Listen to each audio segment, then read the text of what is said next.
नमस्ते। कैसे हैं आप सब लोग। एमडी फिनवेस्ट निवेश की बातचीत में आप सबका हार्दिक स्वागत है। जैसे हमने लास्ट वीडियो में कहा था कि आप भी अनुमान लगाइए। एग्जिट पोल के पहले हम लोग अनुमान लगाएंगे कि क्या एग्जिट पोल आज आएंगे और फिर एग्जैक्ट पोल जो है वो 4 तारीख को आएंगे, क्योंकि देश का चुनाव जो है वो बहुत कुछ हम लोगों के जीवन को थोड़ा बहुत विशेष तौर से देश की नीति रीति को निर्धारित करता है। तो हमारा मार्केट और हमारी अर्थव्यवस्था काफ़ी कुछ निर्भर करती है। तो विशेष तौर से इस गवर्नमेंट का जो जोर रहा है वो इंफ्रास्ट्रक्चर पर रहा है। अगर आप देखते हैं तो जो दुनिया के जो विकसित देश हैं तो मैन्युफैक्चरिंग और इंफ्रास्ट्रक्चर दोनों चीज़ होनी ज़रूरी है, और इंफ्रास्ट्रक्चर पर ज़्यादा जोर इसके लिए होना ज़रूरी है कि अगर आप इंफ्रास्ट्रक्चर में ज़्यादा नहीं रहेंगे तो फिर बड़ा उद्योग आपके यहाँ बड़ी मैन्युफैक्चर आएगी नहीं। तो मैन्युफैक्चरिंग ज़्यादा नहीं आएगी तो आपको जो है वो रोज़गार के अवसर उतने बढ़ेंगे नहीं। तो काफ़ी कुछ चीज़ें हैं अर्थव्यवस्था से रिलेटेड, तो हमारे मार्केट से रिलेटेड, हम सबके जीवन से रिलेटेड कई सारी बातें हुई। तो राजनीति में तो पॉलिटिशियन हर कोई यही सोचेगा तेरी कमीज से मेरी कमीज ज़्यादा सफ़ेद है, लेकिन आंकड़े क्या आएंगे। ये सब बहुत लोगों ने, एक बहुत लंबा चौड़ा चुनाव था, सब लोगों ने मज़ा किया। अब वैसे भी देश में 2 धाराएँ हैं।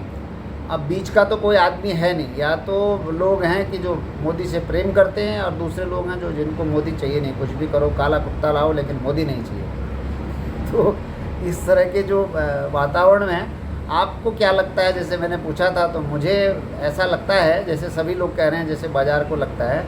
मेरा अपना भी आकलन है। मैं भी अभी दिल्ली और पूरा जब चुनाव हुए थे तो मैं उत्तराखंड में था, उसके बाद देहरादून, और ये सारा जो विषय जो लोगों से, आज भी कलकत्ता मेरी लोगों से बात हुई थी, अलग अलग जगहों पर, थोड़े सामाजिक कार्यकर्ता होने के नाते, सामाजिक प्राणी होने के नाते, तो एक जो अपने को जिज्ञासा रहती है क्या होगा। मुझे भी ऐसा तो कोई सरकार जाने का कोई खतरा नहीं लग रहा। उल्टा ये लग रहा है कि सारी जो कोशिश थी मोदी जी और इन बीजेपी वालों की कि हमको 50% वोट पहुँचना, तो गए समय काफ़ी लोकसभाएं ऐसी थी जिसमें वो 50% से ज़्यादा मत उन्होंने प्राप्त किए थे। तो इस बार एवरेज जो वोट है वो कोशिश है बीजेपी की 50%, मोर देन 50%, जो 50% का एक बैरियर है उसको पार करना। तो 50% का बैरियर पार करने की दिशा में वो बढ़ रहे हैं, ऐसा मुझे लगता है। जो विशेष तौर से महिला, बुजुर्ग और ये जो जिनको आप लाभार्थी कहते हो, तो उनको लगता है, अभी लोग कह रहे थे कि महेश भाई ऐसे कैसे, तो दूसरे पार्टी वाले, कांग्रेस वाले तो बोल रहे हैं 1 लाख देंगे। ये 5 किलो राशन देते हैं तो वो लोग बोलते हैं 10 किलो राशन देंगे। अरे भाई, आप बोल रहे हैं देंगे, वो दे रहे हैं। और आप इतने सालों से, एडवांटेज और डिसएडवांटेज है कि जो 70 सालों में से 60-65 साल तो आपका शासन था, तो ये देने की नौबत क्यों आ रही है। एक प्रश्न ये भी है ना। तो लोगों को लगता है पहले आपने कुछ नहीं दिया तो कुछ मिल रहा है, तो ये इनसे ज़्यादा होगा, ये अपना भाव है लोगों का। तो आप चाहे माने या न माने, मोदी जी के प्रति लोगों का आकर्षण तो है। तो वही आकर्षण, हालांकि हो सकता है, मुझे भी कई सारे लोग बोल रहे थे संगठन में ये है वो है, इस तरह की चीज़ें सब जगह होती रहती हैं। लेकिन जो एज ए व्यक्ति जो है, हाँ, ये प्रेसिडेंशियल जैसा चुनाव हो गया है। मतलब व्यक्ति हम चुन रहे हैं सांसद, लेकिन अल्टीमेटली आपके सांसद को चुना गया, वोट जाएगा मोदी जी को। इस तरह से ये हुआ। तो अधिकतर जो है वोट लोगों ने कैंडिडेट को देख करके नहीं दिया। कैंडिडेट से तो लोग कई जगह नाराज़ भी थे, लेकिन लोग ने वोट दिया मोदी जी को देख करके, बोले मोदी जी को हमको वोट देना है करके।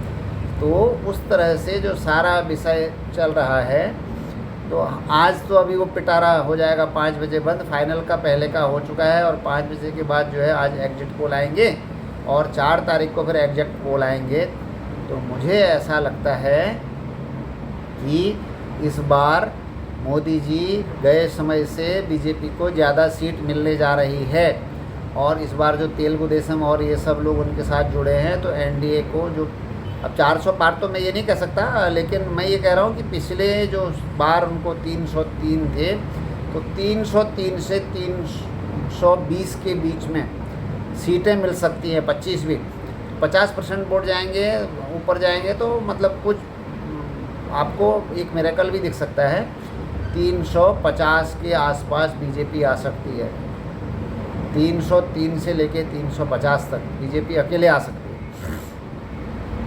तो उसके बाद जो है काफ़ी लोग जो है एनडीए में तेलुगु देशम वगैरह जो है उनका अच्छा होना लोग कह रहे हैं कि कुछ लोगों से मैंने चेन्नई में बात की, मद्रास में भी जो है चेन्नई में लोगों को रुझान भाजपा की तरफ दिख रहा है। पता नहीं सीटें कितनी आएंगी, वोट तो बढ़ेंगे, लेकिन ये अगर एक मजबूत सरकार आती है तो आप देखिए इसका परिणाम क्या होगा। मार्केट तो देखो ऊपर नीचे करेगा, मार्केट का काम है ऊपर नीचे होना। आज चुनाव एक इवेंट है, गुजर जाएगा तो उसके बाद फिर कोई और आएगा, कल को यूक्रेन आएगा, कल को इजराइल आएगा, या फिर कोई नया जाइल आएगा, कुछ न कुछ होते रहेगा। वो ग्लोबली सेंसिटिव है, क्योंकि भारत ही नहीं, भारत की बहुत सी चीज़ें मैटर करती हैं बाज़ार को ऊपर और नीचे करने में। अंततः तो बत्ता लंबे समय में मार्केट जाएगा ऊपर। जैसे मैंने पहले भी कहा, कहते हैं ना साधारण से आदमी और मार्केट को जाना एक दिन ऊपर ही है।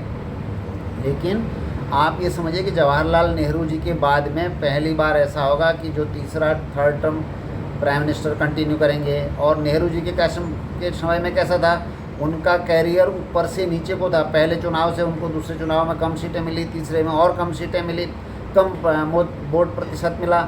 मोदी जी के साथ में ये उल्टा है। आप मोदी जी के समर्थक हो सकते हैं, आप मोदी जी के विरोधी हो सकते हैं। वो वन में आपको अच्छा लग सकता है, ख़राब लग सकता है, सारा विषय उन्होंने अपने कंधे पे लिया हुआ है। चाहे गुजरात के मुख्यमंत्री के नाते देखो तो उनको पहले जो 2014 में जितने वोट मिले, जितनी सीटें मिली, उससे ज़्यादा उनको 2019 में मिले वोट और सीटें। 2024 में मोदी जी को गए समय जो वोट मिले थे और जितनी सीटें मिली थी उससे ज़्यादा मिलने जा रही हैं। तो अब जो है वो 4 तारीख को आएंगे, क्योंकि देश का चुनाव जो है वो बहुत कुछ हम लोगों के जीवन को थोड़ा बहुत विशेष तौर से देश की नीति रीति को निर्धारित करता है। तो हमारा मार्केट और हमारी अर्थव्यवस्था काफ़ी कुछ निर्भर करती है। तो विशेष तौर से इस गवर्नमेंट का जो जोर रहा है वो इंफ्रास्ट्रक्चर पर रहा है। अगर आप देखते हैं तो जो दुनिया के जो विकसित देश हैं तो मैन्युफैक्चरिंग और इंफ्रास्ट्रक्चर दोनों चीज़ होनी ज़रूरी है। और इंफ्रास्ट्रक्चर पर ज़्यादा जोर इसके लिए होना ज़रूरी है कि अगर आप इंफ्रास्ट्रक्चर में ज़्यादा नहीं रहेंगे तो फिर बड़ा उद्योग आपके यहाँ बड़ी मैन्युफैक्चर आएगी नहीं, तो मैन्युफैक्चरिंग ज़्यादा नहीं आएगी तो आपको जो है वो रोज़गार के अवसर उतने बढ़ेंगे नहीं। तो काफ़ी कुछ चीज़ें हैं अर्थव्यवस्था से रिलेटेड, तो हमारे मार्केट से रिलेटेड, हम सबके जीवन से रिलेटेड कई सारी बातें हुई। तो राजनीति में तो पॉलिटिशियन हर कोई यही सोचेगा तेरी कमीज से मेरी कमीज ज़्यादा सफ़ेद है, लेकिन आंकड़े क्या आएंगे। ये सब बहुत लोगों ने, बहुत लंबा चौड़ा चुनाव था, सब लोगों ने मज़ा किया। अब वैसे भी देश में 2 धाराएं हैं, अब बीच का तो कोई आदमी है नहीं। या तो लोग हैं कि जो मोदी से प्रेम करते हैं और दूसरे लोग हैं जो जिनको मोदी चाहिए नहीं, कुछ भी करो, काला कुत्ता लाओ लेकिन मोदी नहीं चाहिए। तो इस तरह के जो वातावरण में आपको क्या लगता है, जैसे मैंने पूछा था तो मुझे ऐसा लगता है जैसे सभी लोग कह रहे हैं, जैसे बाज़ार को लगता है। मेरा अपना भी आकलन है, मैं भी अभी दिल्ली और पूरा जब चुनाव हुए थे तो मैं उत्तराखंड में था, उसके बाद देहरादून, और ये सारा जो विषय जो लोगों से, आज भी कलकत्ता मेरी लोगों से बात हुई थी, अलग अलग जगहों पर, थोड़े सामाजिक कार्यकर्ता होने के नाते, सामाजिक प्राणी होने के नाते, तो एक जो अपने को जिज्ञासा रहती है क्या होगा। मुझे भी ऐसा तो कोई सरकार जाने का कोई खतरा नहीं लग रहा, उल्टा ये लग रहा है कि सारी जो कोशिश थी मोदी जी और इन बीजेपी वालों की कि हमको 50% वोट पहुंचना, तो गए समय काफ़ी लोकसभाएं ऐसी थी जिसमें वो 50% से ज़्यादा मत उन्होंने प्राप्त किए थे। तो इस बार एवरेज जो वोट है वो कोशिश है बीजेपी की 50%, मोर देन 50%, जो 50% का एक बैरियर है उसको पार करना। तो 50% का बैरियर पार करने की दिशा में वो बढ़ रहे हैं, ऐसा मुझे लगता है। जो विशेष तौर से महिला, बुजुर्ग और ये जो जिनको आप लाभार्थी कहते हो, तो उनको लगता है, अभी लोग कह रहे थे कि महेश भाई ऐसे कैसे, तो दूसरे पार्टी वाले, कांग्रेस वाले तो बोल रहे हैं 1 लाख देंगे, ये 5 किलो राशन देते हैं, तो वो लोग बोलते हैं 10 किलो राशन देंगे।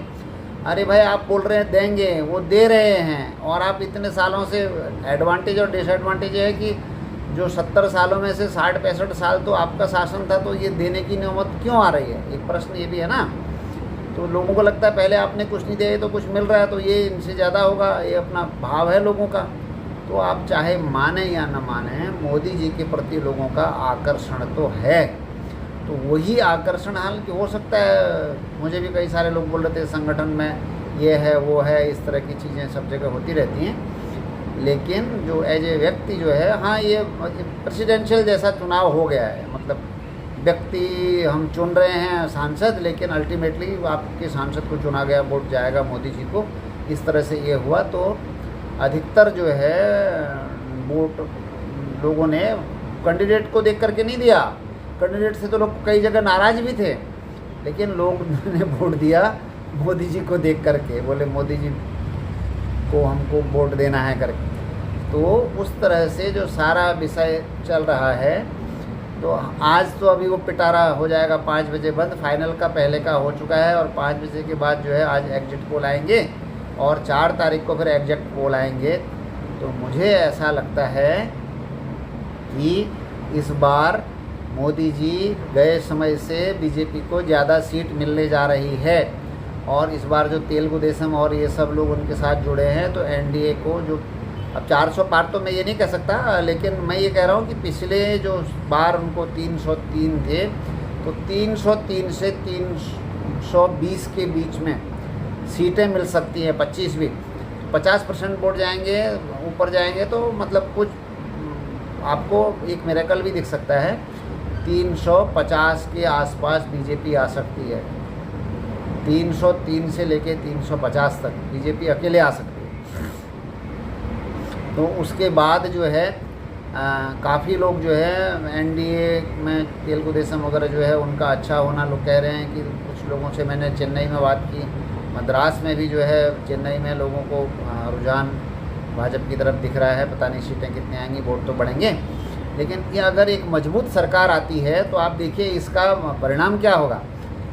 मार्केट तो देखो ऊपर नीचे करेगा, मार्केट का काम है ऊपर नीचे होना। आज चुनाव एक इवेंट है, गुजर जाएगा, तो उसके बाद फिर कोई और आएगा, कल को यूक्रेन आएगा, कल को इजराइल आएगा, या फिर कोई नया जायल आएगा, कुछ न कुछ होते रहेगा। वो ग्लोबली सेंसिटिव है, क्योंकि भारत ही नहीं, भारत की बहुत सी चीज़ें मैटर करती हैं बाज़ार को ऊपर और नीचे करने में। तो बत्वा लंबे समय में मार्केट जाएगा ऊपर, जैसे मैंने पहले भी कहा, कहते हैं ना साधारण से आदमी और मार्केट को जाना एक दिन ऊपर ही है। लेकिन आप ये समझिए कि जवाहरलाल नेहरू जी के बाद में पहली बार ऐसा होगा कि जो तीसरा third term prime minister continue करेंगे। और नेहरू जी के समय में कैसा था, उनका कैरियर ऊपर से नीचे को था। पहले चुनाव से उनको दूसरे चुनाव में कम सीटें मिली, तीसरे में और कम सीटें मिली, कम वोट प्रतिशत मिला। मोदी जी के साथ में ये उल्टा है, आप मोदी जी के समर्थक हो सकते हैं, आप मोदी जी के विरोधी हो सकते हैं, वो वन में आपको अच्छा लग सकता है, ख़राब लग सकता है, सारा विषय उन्होंने अपने कंधे पे लिया हुआ है। चाहे गुजरात के मुख्यमंत्री के नाते देखो, तो उनको पहले जो 2014 में जितने वोट मिले, जितनी सीटें मिली, उससे ज़्यादा उनको 2019 में मिले वोट और सीटें। 2024 में मोदी जी को गए समय जो वोट मिले थे और जितनी सीटें मिली थी, उससे ज़्यादा मिलने जा रही हैं।